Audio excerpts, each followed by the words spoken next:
সোর্সের কারেন্টের ডিরেকশন হচ্ছে মাইনাস থেকে প্লাসের দিকে, লোডের হচ্ছে প্লাসের থেকে মাইনাসের দিকে। ঠিক আছে, এটা হচ্ছে কারেন্টের ডিরেকশন। তো টোটাল কারেন্ট যদি আই হয়, এই দিকে ফ্লো হয়, আমি ধরে দিলাম, জানি যে আই কারেন্টটা এটা, তাহলে তাহলে হবে plus I R plus E two equal to 0। ঠিক আছে, তার মানে ওই শরীফদের ব্যাটসম্যান ওরা E1 শরীফদের সাথে যাতায়াত মাইনাস E2, ওই পাশে যদি আমি নিয়ে নিই সমান সমান কি থাকবে, IR।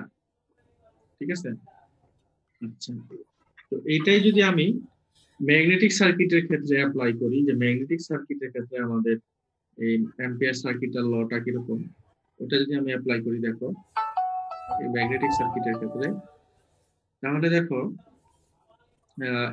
যেহেতু ইনডিউস আমি যেই সাপ্লাই দিব, ঠিক আছে, এদিকে সাপ্লাই দিচ্ছি ডিসি কারেন্ট, তাহলে এটা মাইনাস, এটা প্লাস, আবার এখানেও যদি সাপ্লাই দিচ্ছি এই ডিরেকশনে, তার মানে এটা প্লাস, এটা মাইনাস, তার মানে দেখো মাইনাস F1 প্লাস প্লাস, আচ্ছা, এটা ফাই আর দিয়েও লেখা যায়, কারণ আমরা জানি যে এই যে ম্যাগনেটোমোটিভ ফোর্সের যে ড্রপটা, এটা ফাই আর দিয়েও লেখা যায়, ফাই আর রিলাক্টেন্স দিয়েও লেখা যায়, আবার কি এইচ এল দিয়েও লেখা যায়, দুইটা দিয়ে লেখা যায়। তা আমরা এইচ এল দিয়ে লিখবো, যেহেতু রিলাক্টেন্সটা আমাদের দেওয়া থাকে না, আর ফাই দেওয়া থাকে, যেখান থেকে আমরা এইচটা বের করতে পারি, এল দেওয়া থাকে, যার কারণে আমরা এইচ এল দিয়ে এটা লিখবো। H A B C D, A B C D, আর হচ্ছে টোটাল লেন্থ। ঠিক আছে, টোটাল লেন্থ মানে কি A B C D A, এইখান থেকে এখানে যে আবার এই পয়েন্ট ফিরে আসছে, যেটা A B C D A, L A B C D A, এই লেন্থ, আর এখানে হচ্ছে প্লাস। ঠিক আছে, প্লাস প্লাস ম্যাগনেটোমোটিভ যে ফোর্স F2, এটা এখানে একটু ক্লোজ করতে, ইকুয়াল টু 0। ঠিক আছে, এটা হচ্ছে আমাদের অ্যাম্পিয়ার সার্কিটাল ল এই সার্কিটের ক্ষেত্রে। ঠিক আছে, দেখো মাইনাস, এরপরে প্লাস যেখানে ড্রপ হচ্ছে, আর এখানে হবে আবার প্লাস, কেভিএল অ্যাপ্লাই করতেছো, এজন্য আবার এখানে প্রথমে প্লাস, এখানে প্লাস, ইকুয়াল টু 0। আচ্ছা, এইটার এখান থেকে আমরা কি লিখতে পারি, যে F1 F2 equal to H A B C D L A B C D A. ঠিক আছে, আচ্ছা, এখন ম্যাগনেটোমোটিভ ফোর্স F1, এটা হচ্ছে এখানে দেখো N1 I1। ঠিক আছে, N1 I1 হিসেবে আমরা লিখতে পারি, অর্থাৎ তিনটা সূত্র, সোর্সের ক্ষেত্রে N1 I1 এটাও লিখতে পারি, আর লোডের ক্ষেত্রে আমরা ফাই আর অথবা এইচএল দিয়ে লিখতে পারি। N1 I1, এখন এটা হচ্ছে টার্ন সংখ্যা কিন্তু অসমান। ঠিক আছে, এখানে টার্ন সংখ্যা দেখো বেশি যদি হয় তাহলে এটা N1, বা এটা যদি অসমান হয় তাহলে এটা N2, আলাদা হবে। তার মানে N1 I1 আর এটা হবে N2 I2 equal to H A B C D L A B C D A.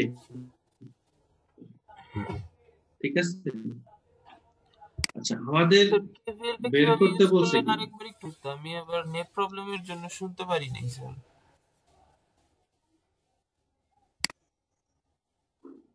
Ampere সার্কিটাল লটা, জি স্যার, জি স্যার। অ্যাম্পিয়ার সার্কিটাল ল না কেভিএল? স্যার আচ্ছা, কেভিএল। অ্যাম্পিয়ার সার্কিটাল ল, তুমি এখানে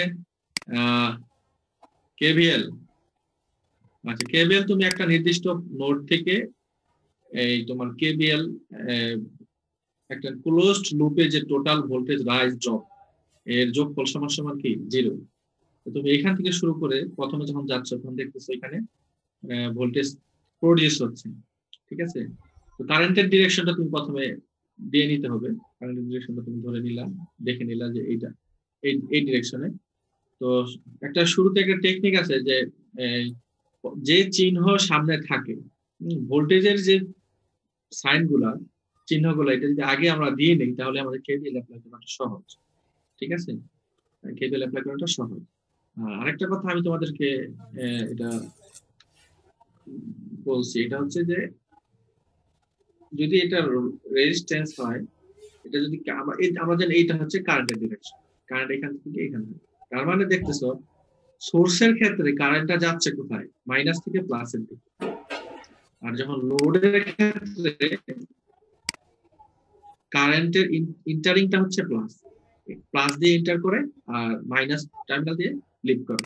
আর সোর্সের ক্ষেত্রে মাইনাস দিয়ে ইন্টার করতেছে, মাইনাস দিয়ে কারেন্টটা প্রকাশ করতেছে, লিভ করতেছে প্লাস দিয়ে, উল্টা।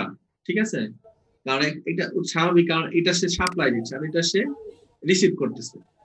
ঠিক আছে, একটা ভোল্টেজ প্রডিউস করতেছে, সে এখানে ভোল্টেজটা সে অ্যাবজর্ব করতেছে। তো যার কারণে মাইনাস, এখন কেভিএল অ্যাপ্লাই করার সময় আমি যদি প্রত্যেকটা ভোল্টেজের সাইনগুলো দিয়ে নেই, এরপরে আমি এখন কেভিএল অ্যাপ্লাই করা আমার সহজ।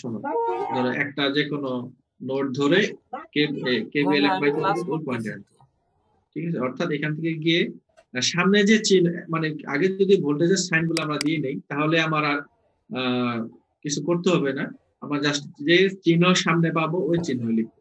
এটা যদি ই হয় মাইনাস ই, এবার plus voltage I R equal to 0। তো সিমিলারলি এইখানেও এটাই, দেখো যে মাইনাস ই1 প্লাস আই আর প্লাস ই2 ইকুয়াল টু কি 0। যে চিহ্ন আমি সামনে পাবো ওই চিহ্ন আমি বসিয়ে দিব। ঠিক আছে, আচ্ছা তোমরা কি আমার লেকচার রেকর্ডিং করতেছ? আমি তো শুনতে পেলাম। রেকর্ডিং করার দরকার নাই, ক্লাসে অ্যাটেনশন থাকলেই হয়ে যাবে। আর এটা তো কঠিন জিনিস যা রেকর্ড করে রাখতে হবে, এমন কোনো এত কঠিন জিনিস।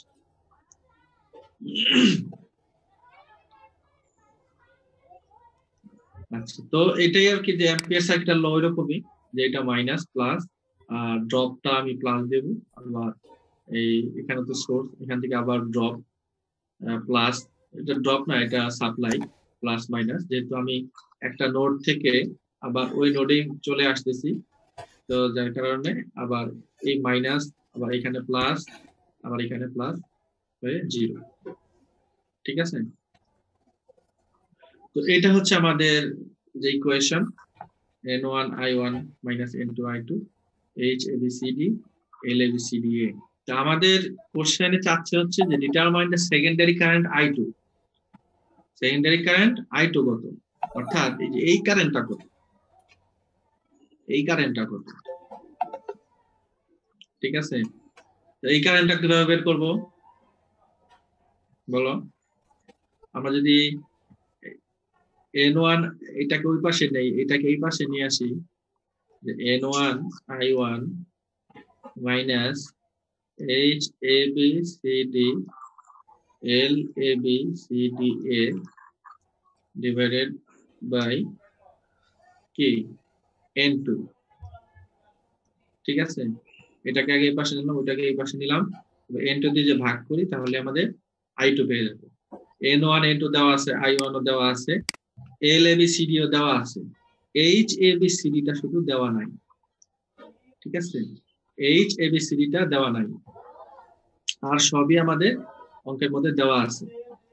আচ্ছা, h অর্থাৎ ম্যাগনেটাইজিং যে ফোর্স, তার মানে এটা আমি 1 নং সমীকরণ দিয়ে রেখে দিই, তার মানে আমার h টা দরকার, h টা হলে অঙ্কটা করে ফেলতে পারতেছি। h টা দেওয়ার আমরা জানি, আবার h টা যদি না দেওয়া থাকে, যদি তাহলে h বের করার কিছু জিনিস দেওয়া থাকবে, যেমন ফ্লাক্স দেওয়া আছে, যে if the resultant clockwise flux in the core is 1.5 into 10 inverse 5 over। ঠিক আছে, আচ্ছা এখানে একটা কথা বলবো, যে ফ্লাক্স দেওয়া আছে, ফ্লাক্স হচ্ছে একটা ফ্লাক্স দেওয়া আছে।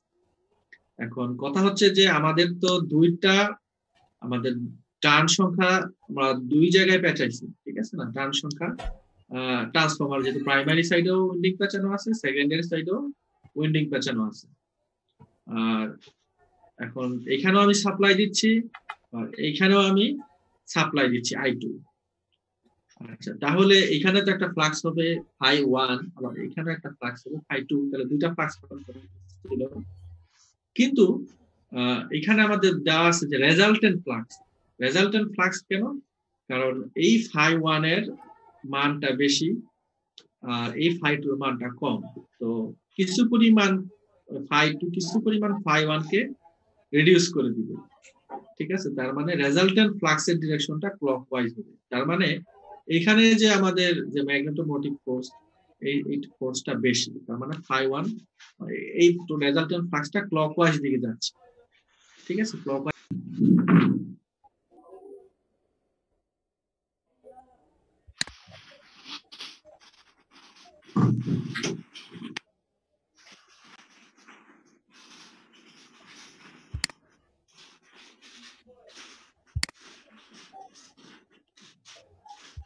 আচ্ছা, তার মানে আমি দেখলাম যে ফাই দেওয়া আছে। ফাই যদি দেওয়া থাকে, ফাই এর মান দেওয়া আছে, দেখো 1.5 10 ইনভার্স 5। ফাই দেওয়া থাকলে আমি বি পাবো। ফাই দেওয়া থাকলে আমাদের ফাই দেওয়া আছে, ফাই দেওয়া থাকলে আমরা বি পাবো, কারণ বি সমান সমান হচ্ছে ফাই বাই এ। এরিয়া, এরিয়াও আমার দেওয়া আছে এবং এগুলো মিটার স্কয়ারে দেওয়া আছে, ইঞ্চি নাই। ইঞ্চি দেওয়া থাকলে তো আবার আমাকে এটাকে মিটার করতে হতো। ঠিক আছে, এখানে মিটার স্কয়ারে দেওয়া আছে, এই রীতে ভাগ করলে আমাদের বি পেয়ে যাব। আচ্ছা, বিটা আমি একটু সরাসরি লিখে দেই, তোমরা করে নিবা। বিটা আমরা পাবো ভাগ করলে 0.01 টেসলা। ঠিক আছে, এত টেসলা পাবো। বি যদি আমি পাই, তো বি থেকে আমরা বিএইচ কার্ভে, বিএইচ কার্ভের থেকে আমি এইচ পাবো। এই যে এইচটা শীট স্টিলের এইচ, শীট স্টিলের এইচটা আমি পাবো। হ্যাঁ, 0.1 এর জন্য আমি এইচটা নিব। তাহলে আমরা বিএইচ কার্ভে চলে যাই। তোমাদের পরীক্ষার মধ্যে বিএইচ কার্ভ দেওয়া থাকবে। ঠিক আছে, এমনও হতে পারে যে তোমাদের কোশ্চেনের সাথে এই গ্রাফ পেপারটা নাও থাকতে পারে। এটা তোমার থাকতে পারে যে স্যারের কাছে থাকবে। তো তোমাদের যার যার দরকার হবে, যারা যারা এই কোশ্চেনের অ্যান্সার করবা ম্যাগনেটিক সার্কিট, তখন দাঁড়িয়ে স্যারকে বলতে হবে স্যার আমার বিএইচ কার্ভ লাগবে। ঠিক আছে, তখন তোমাকে বিএইচ কার্ভ দিবে। বিএইচ কার্ভটা দিলে ওই বিএইচ কার্ভের মধ্যে তুমি বিএইচ কার্ভ থেকে 0.1 এর জন্য তোমাকে এইচ এর মান বের করতে হবে। খেয়াল করো, এটা হচ্ছে আমাদের sheet steel. Sheet steel, sheet steel যদি হয়, দেখো এই যে শীট স্টিল, শীট স্টিল এই যে এটা 0.1 এর জন্য, দেখো এই পজিশনে এখান থেকে তুমি একটা স্ট্রেট লাইন আঁকো, এই পয়েন্টে ইন্টারসেক্ট করবে। ওইখান থেকে তুমি একটা লম্ব টানো এক্স এক্সিস এর উপর, লম্ব টানবা। তো এটা এই পয়েন্টটা ইন্টারসেক্ট করবে, স্কেল ধরে করবা। ঠিক আছে, তো মোটামুটি এটা দেখতেছো এখানে 0 থেকে 100, এক ঘর স্কয়ার মানে এক বর্গ ঘর হচ্ছে 100। তার মানে আমি দেখতেছি 5 ভাগের 1 ভাগ আমাদের ইন্টারসেক্ট করতেছে। ঠিক আছে, 5 ভাগের 1 ভাগ। তার মানে কি 0. এটা যদি আমাদের বি হয় 0.1 টেসলা, তা আমাদের এই 0.1 এর জন্য আমাদের এইচ হবে, এখানে লিখে দিবা 20 ampere turn per metre, ampere turn per metre. ঠিক আছে, 20। এটা লিখে আবার এখানে তুমি এটা তোমার কোশ্চেনের সাথে অ্যান্সারের সাথে স্টাম্পার করে দিতে হবে। এটা মনে রাখতে হবে। এই স্কেলের দুইটা টার্ন তোমার থাকবে। এখান থেকে আমি আরেকবার দেখাই, এই পয়েন্ট থেকে একটা স্কেল দিয়ে টার্ন দিবা, ইন্টারসেক্ট করবে এই পয়েন্টে। এখান থেকে একটা স্ট্রেট লাইন আঁকবা, এই পয়েন্টে ইন্টারসেক্ট করবে। তখন এখানে লিখবা এইচ সমান সমান 20 অ্যাম্পিয়ার টার্ন পার মিটার, আর এখানে লিখবা বি ইকুয়াল টু কি 0.1 টেসলা। এরপরে এটা তুমি স্টাম্পার করে দিবা এই। আর অবশ্যই এই চেষ্টা করবা যে এখানে তোমাদের স্যার একটা সিগনেচার করে দিবে। তোমাদের যে গ্রাফ পেপার দিবে এখানে স্যার সিগনেচার করে দিবে।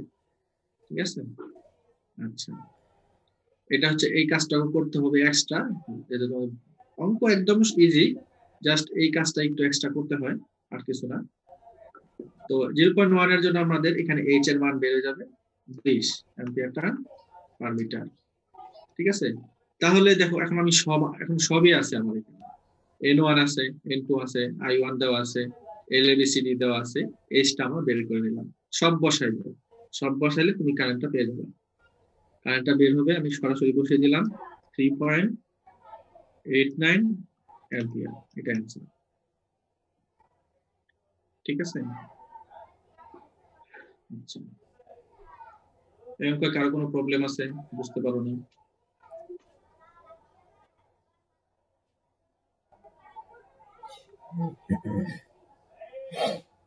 নাই? আচ্ছা স্যার হ্যাঁ বলো। F2 এর ডিরেকশনটা F1 এর মধ্যে দিলেন কেন? এটা একটা সোর্স, আমি এখানে সোর্স অ্যাপ্লাই করতেছি, দেখো সাপ্লাই দিচ্ছি, এবং সাপ্লাইটা আমি দেখো এখানে আমি সাপ্লাইটা দিচ্ছি কোন ডিরেকশনে, কারেন্টটা উপরে, ঠিক আছে? তার মানে কি এইটা এটা এখানে যদি এখানে সাপ্লাই দেই, এটা নর্থ পোল হবে, এটা কি হবে সাউথ পোল হবে। আবার এখানে যদি সাপ্লাই দেই, এটা হবে নর্থ পোল, এটা হবে সাউথ পোল, কারণ কারেন্ট ডিরেকশন এটা, আর এই দিয়ে লিভ করতেছে।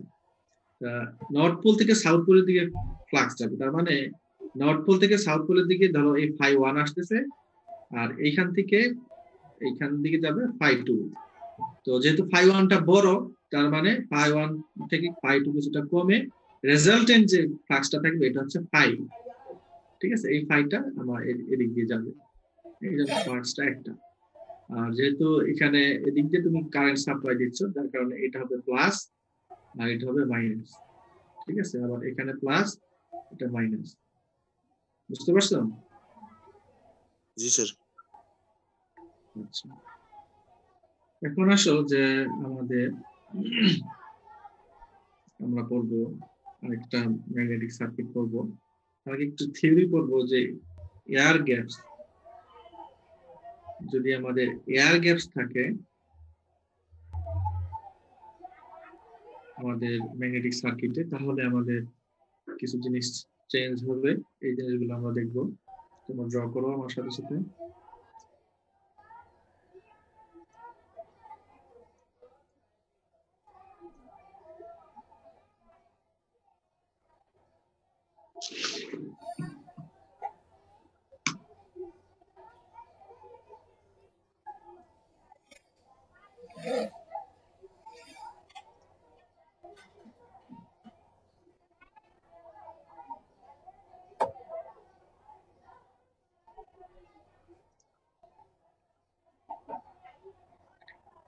এটা একটা ম্যাগনেটিক সার্কিট, ধরো এইখান থেকে আমি একটা নির্দিষ্ট পোর্শন নিয়েছি, ধরো একটা ফ্লাক্স এই ম্যাগনেটিক ম্যাটেরিয়ালের মধ্যে দিয়ে আসতেছে, তো মাঝখানে এয়ার গ্যাপ যখন থাকবে, তখন ফ্লাক্সটা তো এটাও এটা একই আমার ম্যাগনেটিক সার্কিট ম্যাটেরিয়াল, এটাও যে ম্যাটেরিয়াল, এটাও একই ম্যাটেরিয়াল, এই ফ্লাক্সটাই আবার যাবে কি এই সফট ম্যাটেরিয়ালের মধ্যে চলে আসবে। ঠিক আছে, তো ফ্লাক্সটা এখানে যেহেতু এয়ার গ্যাপ আছে, এবং এখানে যেহেতু ওই ম্যাটেরিয়ালটা নাই, এয়ার গ্যাপ থাকার কারণে এই ফ্লাক্সের একটু চেঞ্জ হবে। ঠিক আছে না, ফ্লাক্সের ডিরেকশনটা একটু চেঞ্জ হবে। তো দেখা যাবে যে ফ্লাক্সটা আসলে যদি এরকম থাকতো যে একদম আমাদের যে সার্কিট আমরা দেখছি, এই যে ধরো এই দেখো এরকম সার্কিট যদি থাকতো, তাহলে ফ্লাক্স দেখো এখানে যে ফ্লাক্স যাবে ওই ফ্লাক্সে একদম সুন্দর করে আবার ওই আগের পয়েন্টে চলে যাবে। ঠিক আছে, এরকম সার্কুলেট হতে থাকবে। কিন্তু এখানে যদি এয়ার গ্যাপটা থাকে, অর্থাৎ এর মাঝামাঝি যে এয়ার গ্যাপটা থাকে, তাহলে এই জিনিসটা দেখানো হয়েছে যে এয়ার গ্যাপ যদি থাকে, তখন আমাদের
করে যাবে তখন এটা আবার কোর ফ্লাক্স। আর যেহেতু আমরা ফ্রিঞ্জিং ইফেক্টটা নেগলেক্ট করতেছি, তো যার কারণে আমরা বলতে পারি যে কোরের ফ্লাক্সটাই আমাদের, যেহেতু অল্প পরিমাণের এয়ার গ্যাপ থাকে।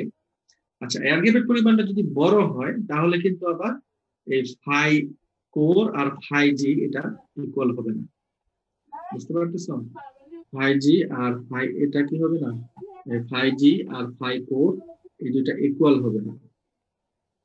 এই জন্য আমাদের অবশ্যই মাথায় রাখতে হবে যে আমাদের ফাই কোর আর ফাই জি এটা ইকুয়াল। এর কারণ হচ্ছে এখানের যে এরিয়াটা খুবই কম। বুঝতে পারতেছো? এই এরিয়াটা খুবই কম।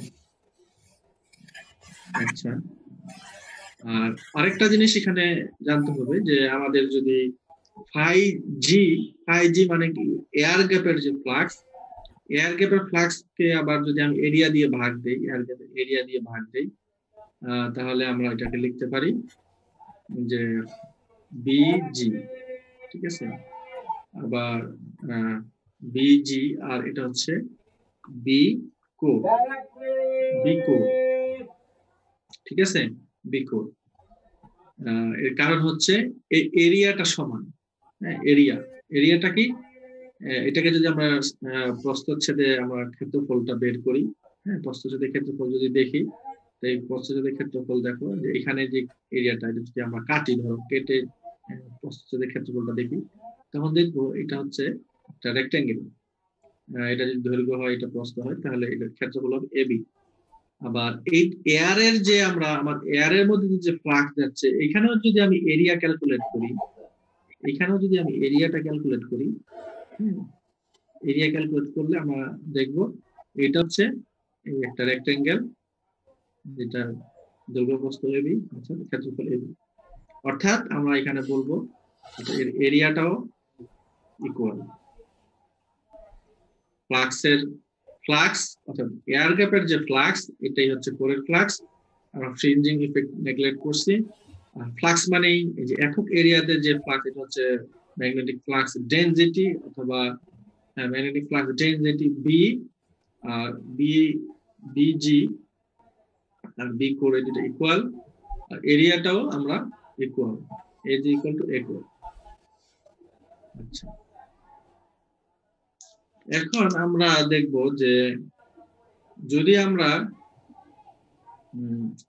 জানি বি ইকুয়াল টু কি,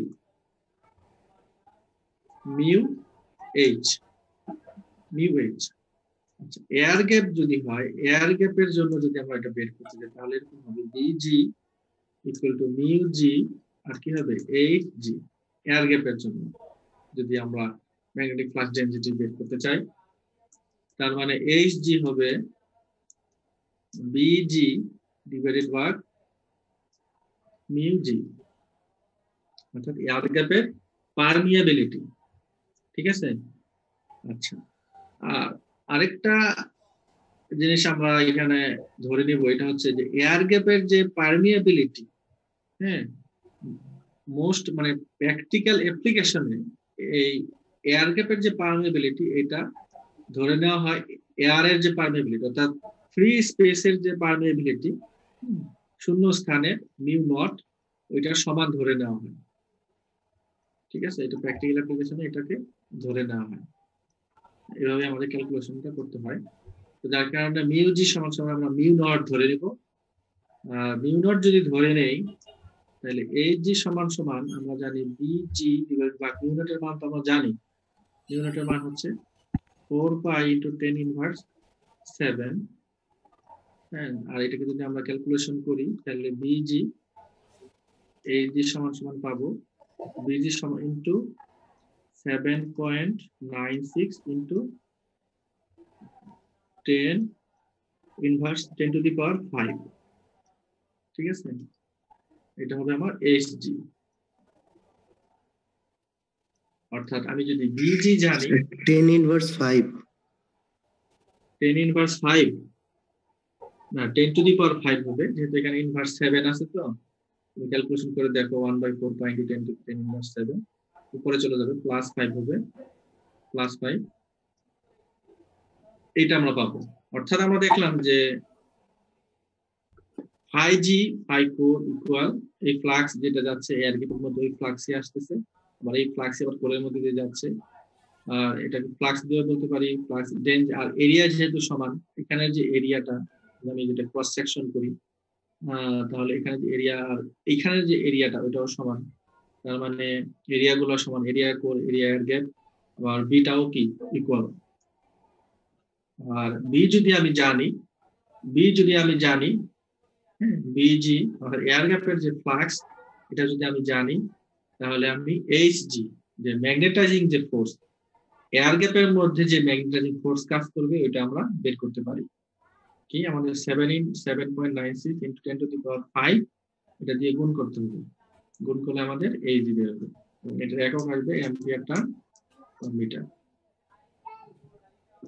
আচ্ছা, এই জিনিসটা কি সবাই বুঝতে পারছো যে এয়ার গ্যাপের যে থিওরিটুকু আমরা আলোচনা করলাম? আচ্ছা, আমরা একটা অঙ্ক করি, অঙ্ক করলেই একদম ক্লিয়ার হয়ে যাবে।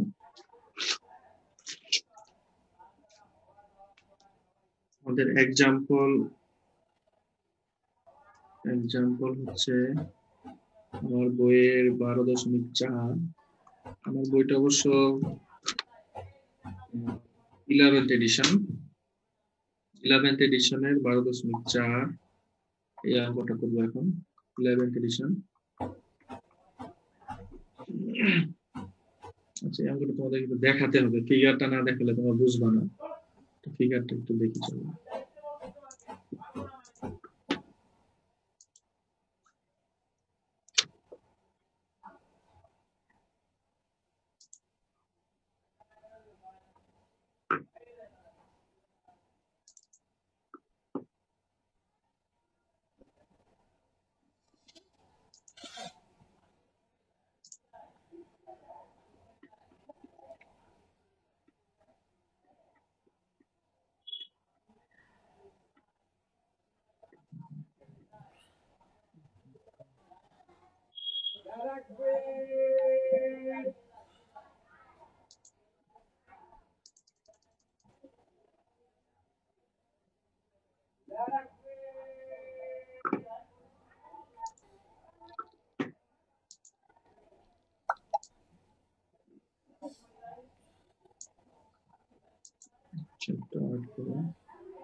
অঙ্কটা দেখাইতে হবে এই কারণে, কারণ এবিসিডি আছে, এই জিনিসগুলা বুঝতে একটু কষ্ট হয়।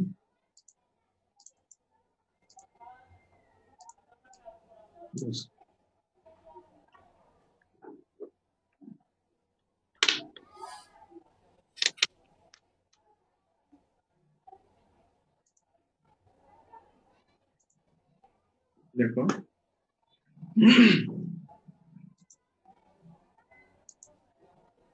দেখো আমাদের যে 12.4 এই ম্যাথটা হচ্ছে এরকম। দেখো এটা হচ্ছে আমাদের একটা ম্যাগনেটিক সার্কিট। এই যে এয়ার গ্যাপ যে আমরা পড়ছি একটু আগে, যে এয়ার গ্যাপ ছিল, এই যে দেখো এইখানে একটা এয়ার গ্যাপ আছে, ঠিক আছে? যে ই এফ, দেখো এই পয়েন্টটা ই এফ, আবার এ, আর এখান থেকে একটু বি, ঠিক আছে? আবার বি থেকে দেখো সি এর মাঝখানে একটা আমার এয়ার গ্যাপ। যদি এটা অল্প, ঠিক আছে, আমি বলছি অল্প হলেই, এই এই এয়ার গ্যাপটা অল্প হলেই কিন্তু আমরা এই কন্ডিশন গুলো লিখতে পারি। ওই কোরের ফ্লাক্স আর এয়ার গ্যাপের মধ্যে যে ফ্লাক্স, এটা পরিবর্তন হবে না, ফ্রিঞ্জিং এফেক্টটা নেগলেক্ট করতে পারি। কিন্তু এই এয়ার গ্যাপের মানটা যদি বেশি হয় তাহলে কিন্তু আমরা ওই কন্ডিশনটা, ফ্রিঞ্জিং এফেক্টটা নেগলেক্ট করতে পারবো না, ঠিক আছে? আচ্ছা, এখানে দেখো এয়ার গ্যাপটা কম, অর্থাৎ এয়ার গ্যাপটা হচ্ছে বি আর সি এর মাঝামাঝি যে ডিসটেন্সটা, এটা হচ্ছে আমার এয়ার গ্যাপের ডিসটেন্স। আর এই যে ম্যাগনেটিক ম্যাটেরিয়াল যেটা, এটা হচ্ছে কাস্ট স্টিল, এটা হচ্ছে B A F E D C এই পর্যন্ত, ঠিক আছে? আচ্ছা, এখন এখানে লেন্থ দেওয়া আছে, অর্থাৎ দেখো C D E F A B, C D E F A B, অর্থাৎ এইখান থেকে শুরু করে একটু যে লেন্থ আসে, ওই লেন্থ ওরা মেপে ওটা দিয়ে দিছে, আমাদের আর ক্যালকুলেট করার দরকার নেই। আবার এয়ার গ্যাপের যে ডিসটেন্সটা, লেন্থটা বিসি লেন্থ, দেখো এটাও দেওয়া আছে 2 × 10⁻³ মিটার। আচ্ছা, আবার এরিয়াটাও সমান, কারণ দেখো এইখানের যে এরিয়াটা থাকবে, এখানের যে এরিয়াটা, এটাকে যদি আমরা প্রস্থচ্ছেদে ভাগ করি, এখানের যে এরিয়াটা, দুইটা এরিয়াই সমান, অর্থাৎ এরিয়া দেওয়া আছে এ সমান সমান 1.5 10⁻⁴ মিটার স্কয়ার। আচ্ছা, আরেকটা জিনিস এখানে দেওয়া আছে, এটা হচ্ছে যে টার্ন সংখ্যা দেওয়া আছে, কারেন্টটা দেওয়া নাই, কারেন্টটাই আমাদের কি করতে হবে, বের করতে হবে। এটা আমাদের কাজ, কারেন্টের ভ্যালুটা বের করতে হবে, টার্ন সংখ্যা দেওয়া আছে। আর এই যে এখানে একটা জিনিস দেখতেছো যে ইন্ডাক্টরের মতো,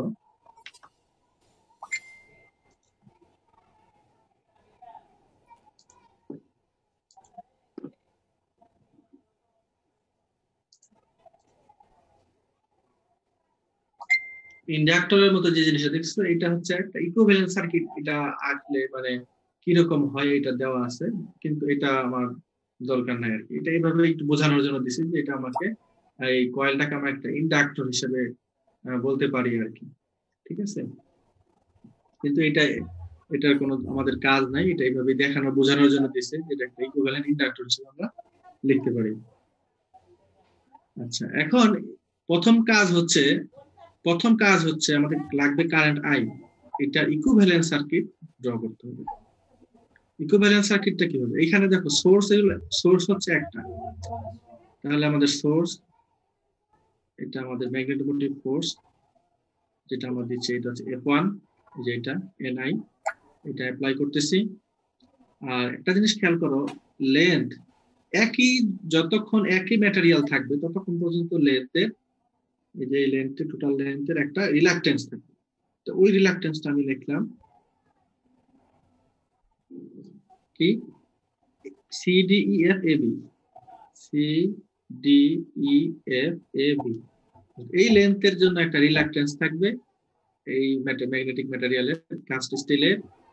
আবার এয়ার গ্যাপের জন্য একটা রিলাক্টেন্স থাকবে, এয়ার গ্যাপের রিলাক্টেন্সটা আলাদা, এটা হচ্ছে এয়ার গ্যাপের রিলাক্টেন্স, এটা RG আর টাইম।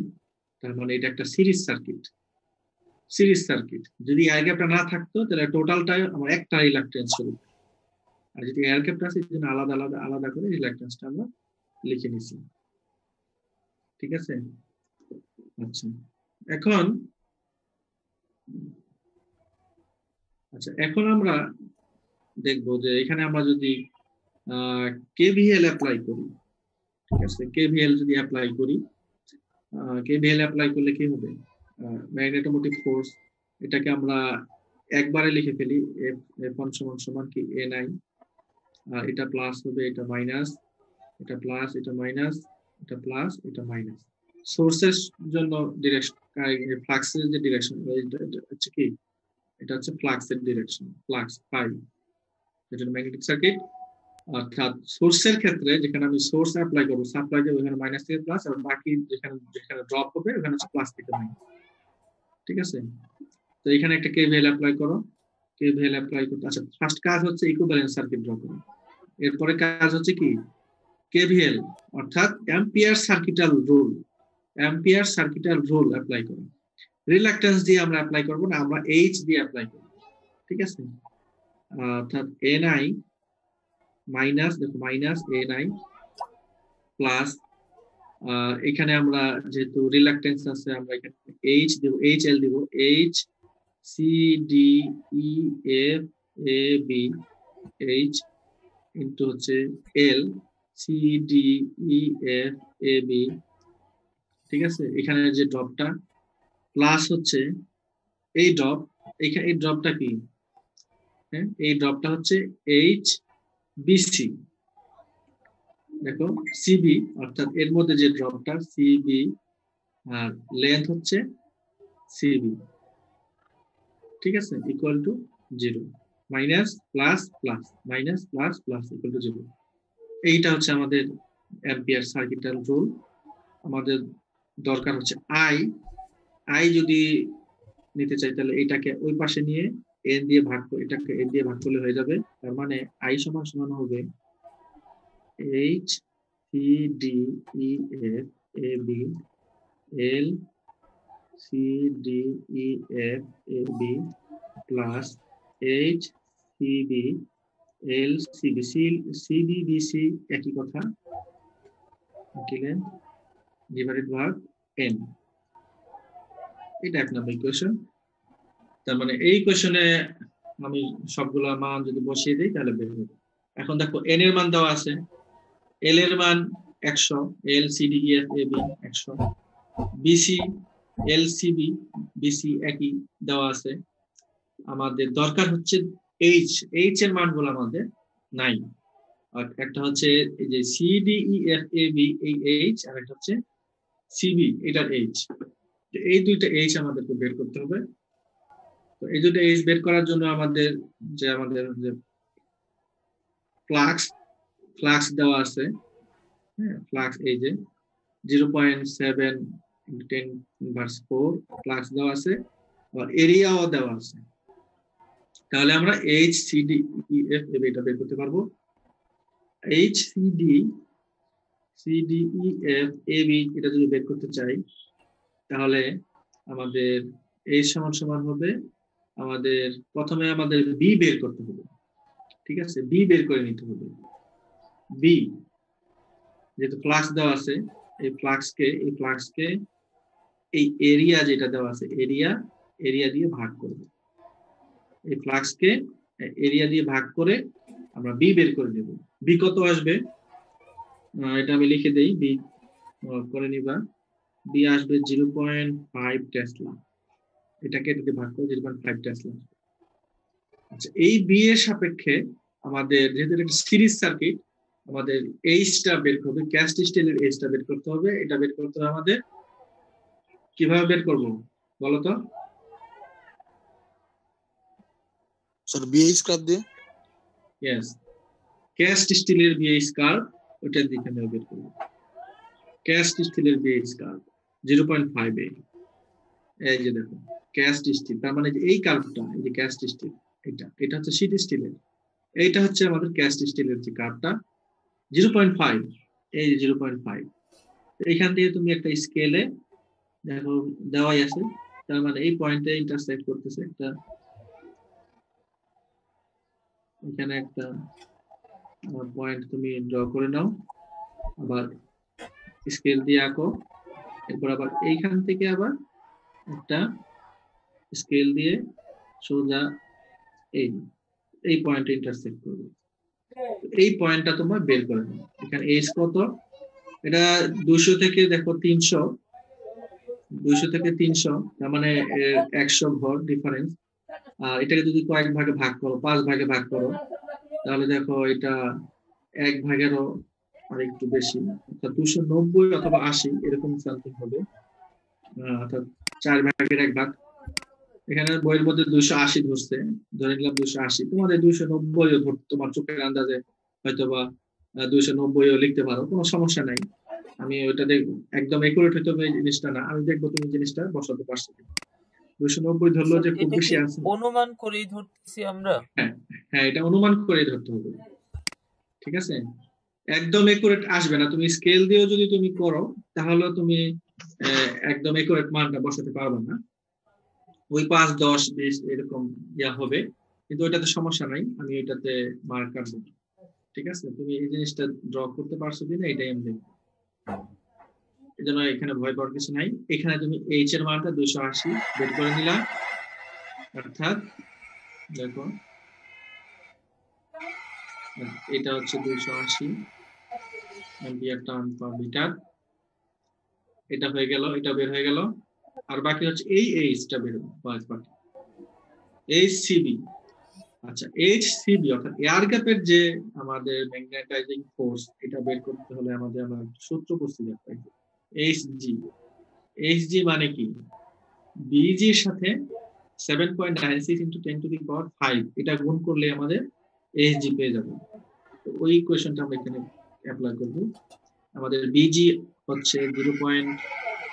যেহেতু আমাদের বিজি আর হচ্ছে বি, এই কোরের যে বি আর এয়ারের যে বি, দুটাই আমাদের সমান, তার মানে এই 0.5 কে আমরা 7.96 ×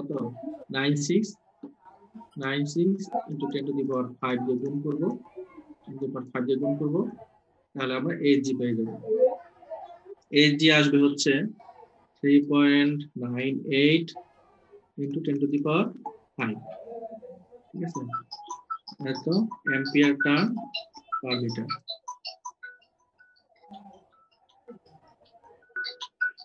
আচ্ছা, তো এই HCDEFAB আর হচ্ছে HG, এটা যদি তুমি এখানে বসিয়ে দাও তাহলে, আর LCDEFAB এটা LBCN সবই দেওয়া আছে, তখন সরাসরি তোমার এই কারেন্টটা বের হয়ে যাবে, ঠিক আছে? কারেন্টটা কত হবে আমি সরাসরি লিখে দেই। কারেন্টের মান আসবে তখন, ধরো কারেন্টের মান এখন আসতেছে, অ্যান্সার সব বসানোর পরে কারেন্টের মান আসবে 4.12। এটা তোমরা বাসায় ক্যালকুলেশন করবা, 4.12 অ্যাম্পিয়ার। একটা জরুরি ফোন আসছে, আমার স্যার ফোন দিচ্ছে, একটু অনেক।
আচ্ছা, তো এর মধ্যে কি কারো কোনো কোশ্চেন আছে? স্যার একটা কোশ্চেন আছে। হ্যাঁ বলো। স্যার এখানে তো আমরা এয়ার গ্যাপের নির্দিষ্ট এরিয়াটা জানি, সেই অনুযায়ী বিটা বের করলাম না কেন? ওই অনুযায়ী তো বের করছি। এখানে তো স্যার পুরো কোরের এরিয়াটা কাউন্ট করলাম। কোরের এরিয়া আর তোমার বি এর এরিয়া তো একই, ঠিক আছে না? দেখো এখানে যে তুমি ক্রস সেকশনটা দেখো, আমি বলি এইখানে দেখো, এই যে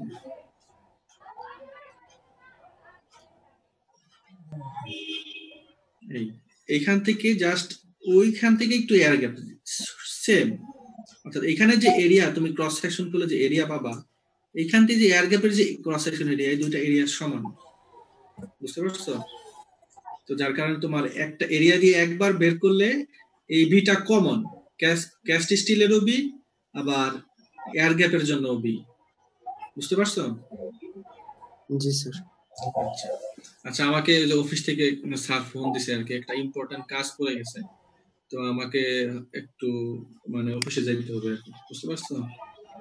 তো আচ্ছা, আরেকটা অঙ্ক, এটা আমি করা দিতেছিলাম, এটা হলে আমাদের অধ্যায়টা শেষ হয়ে যেত।